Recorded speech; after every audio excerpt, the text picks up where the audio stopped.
Hello and welcome to the gojenn podcast. I'm Jennifer, your host, and this is the 142nd episode. And today is January 21st, 2018, as I'm recording this. It's another Sunday, and that is my schedule to put out new content on Sunday every week. I am thinking about changing or reworking things. I'm thinking about Vlebuary, where I would do just a snippet of a podcast every day, a vlog all the way through February, daily. Haven't made up my mind. Let me know what you think. I did a vlog a day in September last year. Let me know if you enjoyed that, if you think I should do that again, if you hate it. It's like, hello, woman, I can see you once a week. That's all I can take. So anyway, thank you for coming to the podcast today. I appreciate it. I really do. If you're new, thank you. I'm glad that you've decided to take a few minutes out of your day today to spend with me. And if you're one of my returning friends, hey, how are y'all? Is everybody working on something fun? It's January. It's the time of year when you feel like settling in, having a project, and just working on it. Maybe doing a binge on Netflix or a book on tape or whatever you usually do, watching the grandkids run amok. Whatever you're doing, I hope you're enjoying it. I've got some progress to show you today. I've got a DIY craft, and if I were a true DIY crafter, it would be much fancier. I would have ribbons and fabric and maybe dried flowers. I don't know. I'm just not like that. I'm much more to the point of, it works now, I'm done. That work smarter, not harder thing. That is the Ravenclaw motto. I think last week I said it was the Hogwarts motto.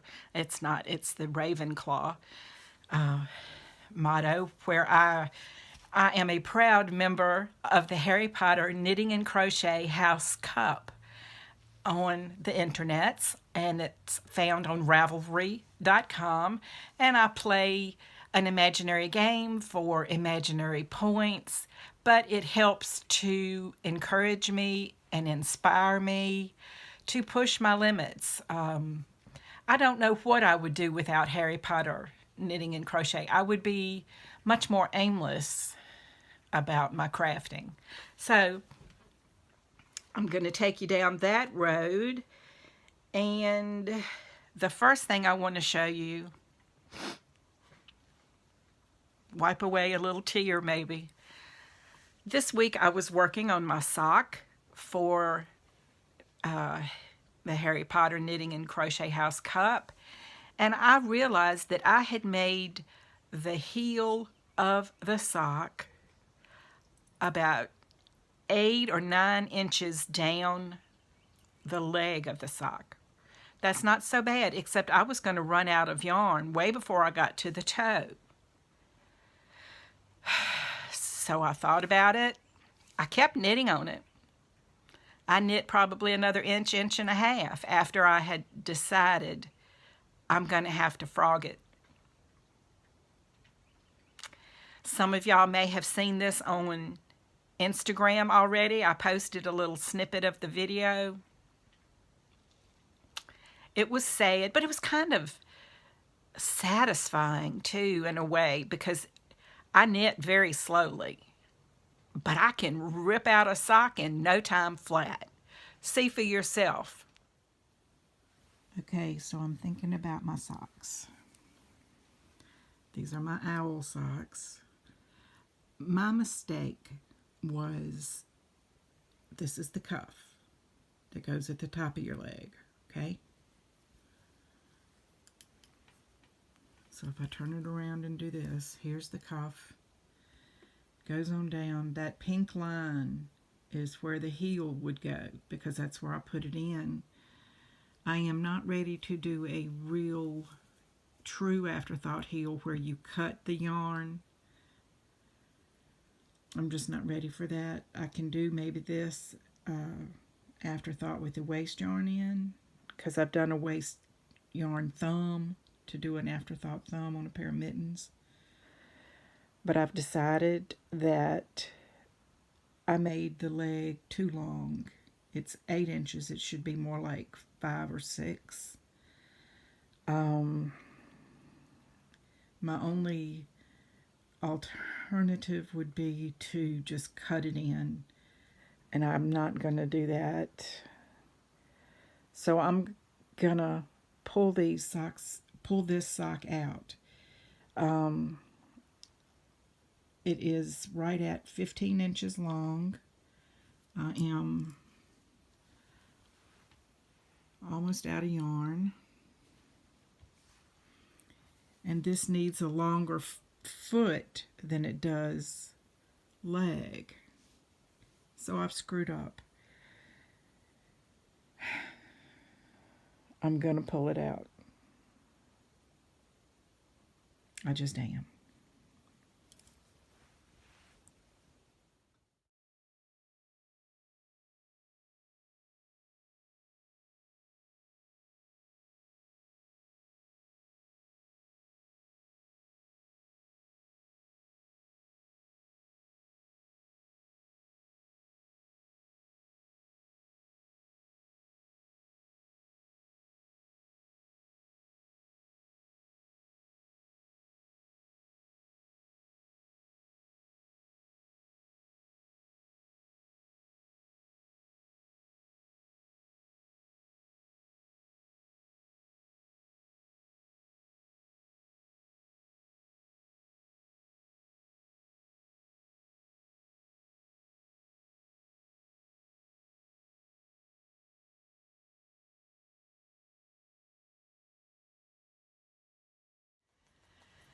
Wasn't that exciting? My yarn ball went from being itty bitty to back to being a regular yarn ball. But I have worked on it some more. Let me show you what I have, without dropping any stitches or causing any more mayhem. I'm about to wear the yarn out on these socks. Shh, don't tell anybody. There we go. This, yeah, that right there, that little loop of pink thread, see that right there? That's how far back I ripped. And so I have made significant progress on it since I did that ripping out. It was pretty traumatic. And so you see now that this sock, this is a ruler. I had a wonderful science teacher from Taiwan, and he had trouble with the R sounds, and so he would say, ruler. I swear last night I put in the heel, didn't I? Weren't you here? I did. I just put the heel in right there. So instead of an 8-inch leg, about this long, I've got about a 5-inch leg. So that gives me a lot more yarn for the foot of the sock, and which this is going to my sister, who has the biggest foot in my family, besides my dad. But I mean, that seems to be something we've argued about, like who's the tallest, who has the biggest foot. I don't know. We're weird. But anyway, so I have put the heel in, and this will be the cuff on her sock. I have, and if you don't know, you're saying, lady, hey lady. That's a Jerry Lewis reference in case you are too young. But that doesn't look like a heel, does it? These are going to be afterthought heels. So once I finish this, it's going to be a tube down, and I'll put the toe. This is the cuff. And I'll put the toe on down here about. I need about a 9-inch foot. Then I'll go back, and these little stitches that you see there in the contrasting thread, I'll pick that out, and hopefully pick up stitches and knit the heel. That's the plan. So I've already had to rip them out once. What's one more time?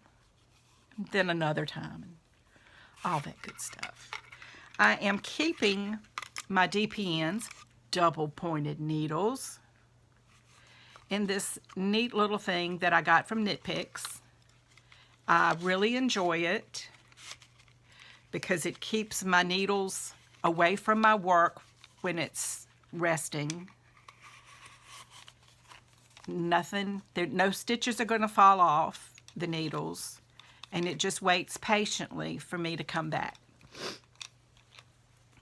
Although I imagine it does not want me to come back and rip.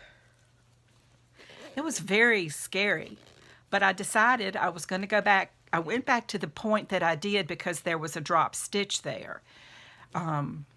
I was thinking I was going to go all the way back to the very beginning, do the cast on, and then do the ribbing, but I'll tell you why I didn't. I decided to stop before the cuff because I don't like to do the purl stitch. I don't. So I found a spot before the ribbing to stop doing my rip job. So if you remember, I have 4 projects for my owl in the Harry Potter Knitting and Crochet House Cup, and the socks are 1.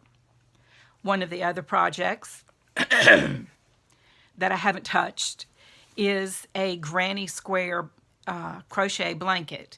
I'm saving that until I get some of my other work done because I can see that that's going to go a lot faster. Everything else is sock weight yarn, but the granny blanket is worsted, and I know I will fly when I get to that. You know, don't assume, but I'm hoping. Now, let me show you my virus shawl.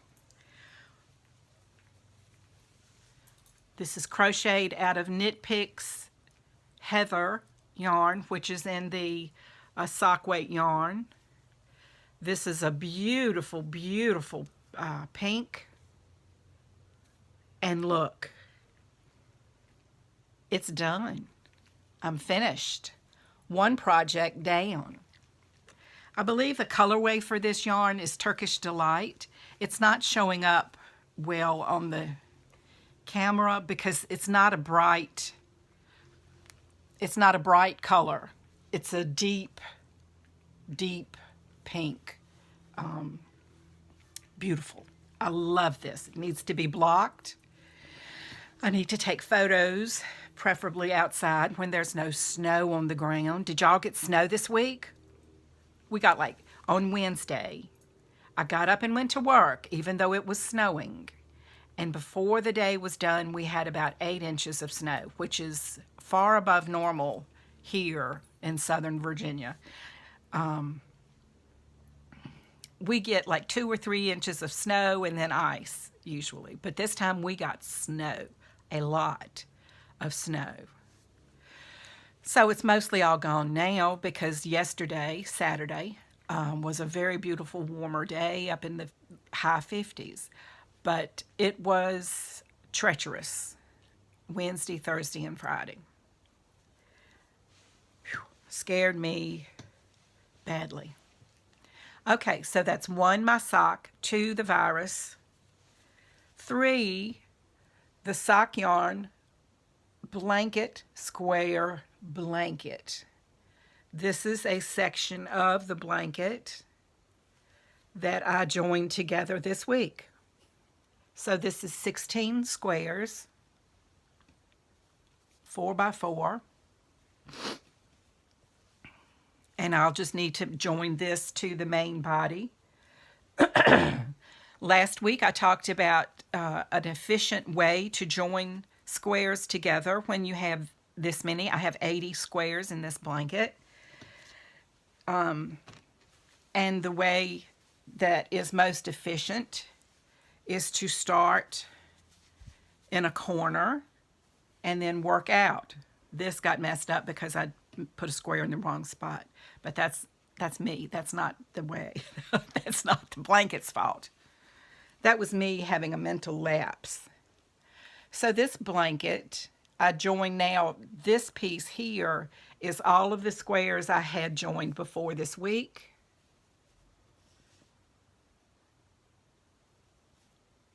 And my plan is for the blanket to be 8 squares by 10 squares. An 80 square blanket.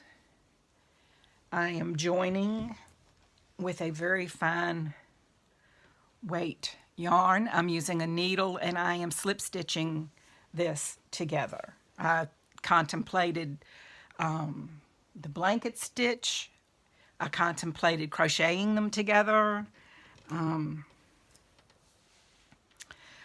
But for me, I think the best thing is going to be to whip stitch them together. This blanket is going to be for me, so I'm not worried about if ends come undone because I'll just weave them back together. That's living in this beautiful Longabarger basket that my mother-in-law gave me for Christmas. So, I've talked about all 4 projects. The virus is finished. Yay. The sock number 1, is to the heel. Yay. The sock yarn blanket, square blanket, is over halfway joined because out of 80 squares, I think I have 44 squares joined. So that's over halfway joined. Really, when I sit down with a podcast or binging Netflix or whatever, I can get about 10 squares joined pretty quickly using my diagonal across the corners method that I showed in last week's video. And then the granny square blanket, I'm not going to work on until the sock yarn blanket is finished. Okay, so that is the owl update. Angels and all that good stuff. Now, DIY time. Some of you know that I am enjoying playing art, an artist. This past, or in 2017, I started allowing myself to enjoy art. I got a set of watercolors and I have markers. I have, these are Sharpies. These are the Sharpie Ultra Fine Pen, but they're permanent ink. These are Staedtler Fine Liners. These are water-based ink. And these are the Sharpie pen. And this was the first set I got, and they're about gone. They have a fine point. These have an ultra fine point. And these say they have a thin point or a fine point, but it's not that fine. It's not gonna. Yeah, there you go. I mean, it's finer than the chisel tip, you know, the big magic markers that we used to have. So, my thing was, well, when I'm working on my art, that's what I was going to say. I don't consider myself working. This is playing. But if I'm using my Sharpie pens, that's what I'm going to use. Well, how am I going to keep them separate from my other ones? And what if I want to take these downstairs or outside or whatever? I made, with my husband's help, because he'd kill me if I didn't tell that he did it. He helped. I made jars for my pens. Do you know what this is? bet most of you do. It is the bottom, especially if you can see the pointed edges there. This is the bottom of a 2-liter soda bottle. Pop, soda, soft drink, whatever you call it, wherever you are. Diet Coke, in fact. So I got my husband to poke a hole in it, and then he just cut the bottom off. There's this one. There's this one.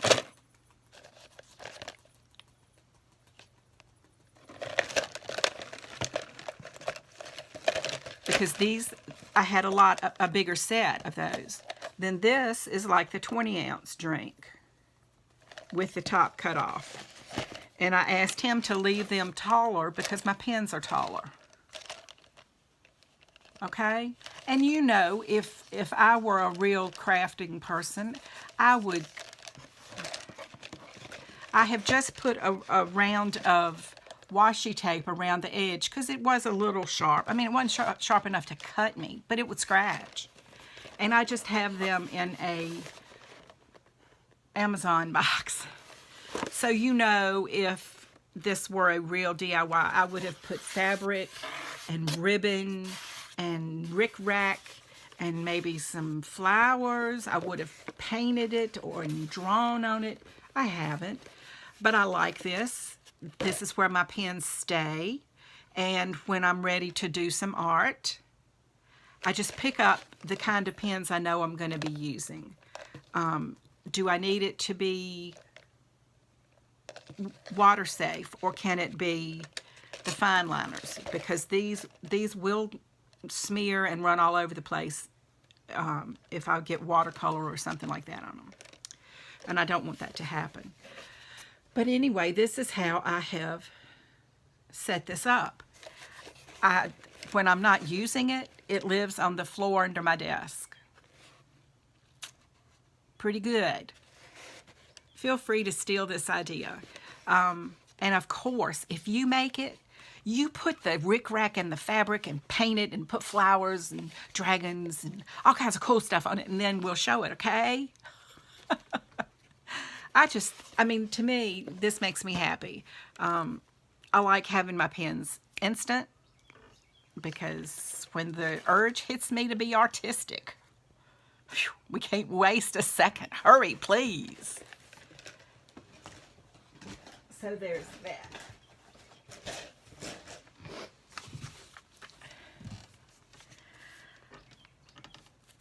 Yes, I told you about that, and I showed you my socks getting ripped back. Again, thank you for joining me today. I hope you've enjoyed yourself. I hope you're enjoying following along with my progress, the perils of being a sock that I'm knitting. And I hope that you will give me a thumbs up and subscribe. I believe effective the end of this month, there'll be no more ads on my podcast because I don't have enough subscribers or views. So yay, that's a good thing for you. So, but you can like me and give me a thumbs up, and that will push me up higher in the algorithms they use to, like when you're maybe if you just search crochet. Well, the more likes I have, the higher I'll go on their list, the more likely I am to show up. I'd appreciate it.